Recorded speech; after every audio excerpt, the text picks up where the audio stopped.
길복순 영화로 다시 돌아가자면 네. 길복순에게 뭐 귀인이라든지 뭐 그런 사주상으로 봤을 때 해석할 만한 부분이 있으셨는지. 아마 지금의 그 대표 차민규님이 사실 길복순도 거기서 이제 제거 대상이었었죠. 아무래도 왜냐면 목격자잖아요. 그러면 지금의 그 차민규의 성격으로는 목격자를 남겨두질 않는단 말이에요. 그러니까 나중에 불씨가 될 화근을 남겨두지 않는 성격이라는 거. 냉정하니까 목격자가 있다. 그럼 바로 제거 이렇게 됐는데 제 생각에는 그 길복순이 그 상황에서 약간 천을기인이나 뭐 이런 그런 것처럼 그 상황에 그 부모와의 어떤 연이 끊어지면서 본인을 생해주는 어떤 인연이었지 않을까 이런 생각이 들거든요. 그러니까 제 생각에는 부모님이 있어도 그 상황에서는 그 아이에 대한 어떤 양육 이런 게 그 담배를 폈다고 담배를 먹게 해서 삼키게 하는 방법이 올바른 양육 방법이라고 볼 수는 없잖아요. 그 당시에 성장기에 길복순이 받았을 상처가 어마어마했을 거라고 생각을 해요. 그리고 거기서 보면 그 중간 장면은 뭐 이렇게 금방 이렇게 넘어가긴 했지만 그때 담배 하나만으로 때렸겠냐는 거죠. 그러니까 잘못을 했을 때의 훈육 방법은 무조건 주먹이었을 것 같기는 해요. 그 과정의 유년 시절에 사랑을 받지 못하고 뭔가 따뜻한 가정이 아니었고 잘못에 대해서 어떤 체벌은 어마어마한 폭력으로 그렇게 이제 훈육을 받았을 때 어린 시절에는 정말 부모의 따뜻함 이런 게 필요할 수도 있었잖아요. 근데 거기에 어떤 그런 부분으로 약간 애정 결핍 뭐 이런 부분도 있었을 것 같고 그런 어떤 지옥 같은 삶에서 그 차민규 그러니까 킬러를 만났지만 그 킬러와 어떤 만남에서 그 친구는 그 아버지의 죽음에 어떤 그런 그 가해자의 역할을 하면서 어떻게 보면 이제 서로 어떤 같은 배를 탔다고 해야 되나 그런 상황이 된 거겠죠. 더글로리도 그렇고 길복순도 그렇고 참 부모 자격 없는 부모가 세상에 많구나. 네. 그리고 그 부모가 차라리 없음으로써 이 아이가 더 생할 수 있지 않을까라는 생각을 하게 됐어요. 그렇죠. 예. 왜냐하면 우리가 어떤 부모의 자격이라는 거 있잖아요.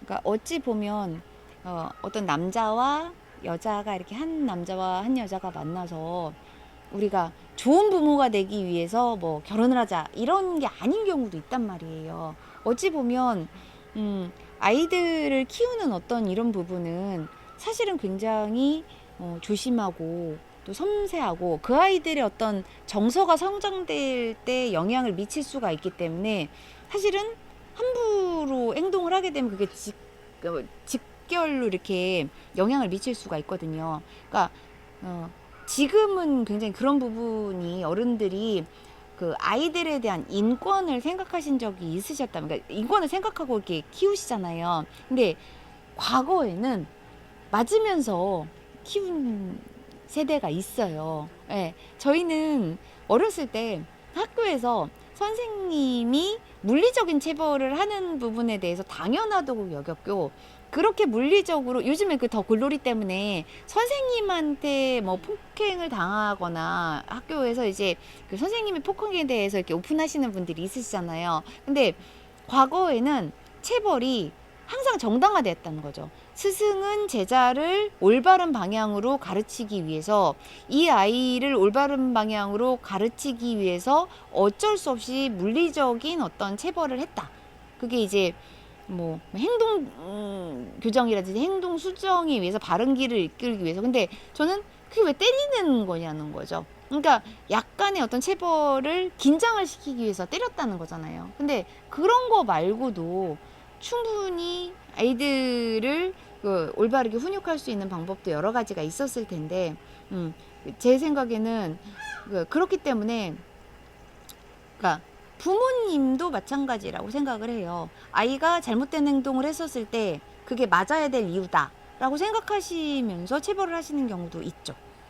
네, 그때 그 길복순도 어린 시절에 아버님이 그 성경을 올려놓고 우리 복순이가 담배를 피웠습니다 라고 했을 때 그게 그렇게 때릴 상황이 아니라 담배가 나쁜 거라고 먼저 설명을 해주고 이 아이가 다시는 안 피겠다라는 어떤 확답을 받으시고 그 다음에 이 아이가 진짜 안 피는 상황이라는 어떤 그런 기회를 주시고 이렇게 하셔야 되잖아요. 근데 그게 아니라 바로 주먹이었죠. 바로 주먹이었고 그걸 또 피웠다고 먹으라고 삼키라고 했다는 거죠. 그게 엄청난 정서적인 충격이나 이런 걸 받았을 것 같고 트라우마도 있었을 것 같아요. 제 생각에는 담배를 우리가 생각하는 그 필터나 이런 건 먹을 음식이 아닌 거잖아요. 근데 그거를 뭐 삼켜라고 했을 때 이 아이의 공포, 이 담배를 먹었을 때 과연 내가 어떻게 될까라는 어떤 그 극렬한 공포를 그런 식의 체벌로 굉장히 길복순 사회에 대한 어떤 잔인함에 대해서 무뎌지지 않았을까. 왜냐면 아버지는 나한테 그렇게 행동을 했고 사람이 사람에게 그렇게 행동했다라는 거에 대해서 이미 그 잔인함에 대해서 되게 무뎌진 우리가 생각할 때 계속 맞으면 맞는 거에 대해서 무뎌진다고 하잖아요. 그리고 안 좋은 말을 계속 써버릿하면 안 좋은 말에 대해서 되게 길들여지고 무뎌진다고 얘기를 하는데 그래서 제 생각에도 그 아버지의 어떤 그 가정폭력 이런 부분이 약간의 정서적으로 폭력을 행하는 부분의 잔인함에 좀 무뎌진 유년 시절을 보내게 된 거 아닐까. 특징적인 인물이 있을까요? 예를 들면 영지가 되게 인상적이었어요. 저는 되게 도전적이고 의지가 있고 또 그걸 회사를 잘렸다고 또 길복순을 찾아오고 되게 그 어떻게 보면 백호스러운 그냥 자긴 하루 강아지인데 그 호랑이 같은 길복순 집 앞에 와가지고 내 잘못은 아니었는데 대표님이 나 잘랐어요 라고 딱 말을 하는 게 어떻게 보셨어요, 영지는? 맨 처음에 만났을 때 그 차민이가 그 얘기를 했단 말이에요. 언니가 롤 모델이래. 이렇게 생각을 했다는 거죠. 어찌 보면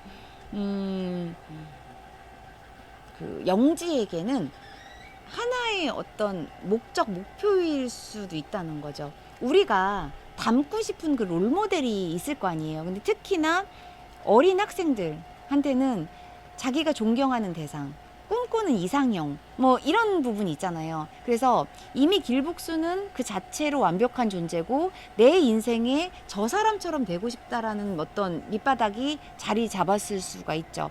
그런 걸로 봤을 때는 물론 대결을 했을 때도 그 차민희 이사가 같이 붙여놓긴 했지만 이 친구는 그 자기가 꿈꾸는 어떤 이상형, 자기가 존경했던 롤 모델과 대련을 한다라는 것도 굉장히 영광이라고 또 생각을 하고 또 꿈의 이상형이기는 하잖아요. 그래서 제 생각에는 그때도 어떤 악감정 이런 건 없었을 것 같아요. 사실 그런 상황을 만든 것도 뭐 차민이가 뭐 제 생각에는 은근히 그러니까 이 차민이라는 사람은 이제 길복순을 좋아하는 사람이 아니잖아요. 오빠가 굉장히 신뢰하고 또 자기보다 굉장히 뛰어나다라는 것도 스스로도 알고 있단 말이에요. 근데 거기서 차민이는 굉장히 뭐 믿을 게 없는 장사를 한 거죠. 왜냐하면 자기가 키우는 신입사원이고 길복순은 이미 전설적인 킬러이고 둘이 싸워서 자기가 키우는 그 신입사원이 데뷔를 앞둔 신입사원이 진다 할지라도 얘는 신입사원이잖아요. 그러니까 자기가 진 게 아니란 말이에요. 그리고 지게 되면 완전히 길복순은 큰일 나는 상황인 거죠. 완전히 그래서 본인은 믿을 게 하나도 없는 대결을 자존심을 긁어가면서 했다는 거죠. 그런데 그 영지의 마음은 항상 길복순에 대한 존경하는 마음이 있었어요. 나도 저렇게 돼야지. 정말 열심히 해서 길복순 같은 킬러가 되겠다. 이렇게 꿈꾸면서 인생을 한 발 한 발 나아왔고 또 그렇게 이제 뭐 1등이라는 자리까지 올렸을 때 항상 얘의 꿈은 그 길복순이었을 수도 있죠.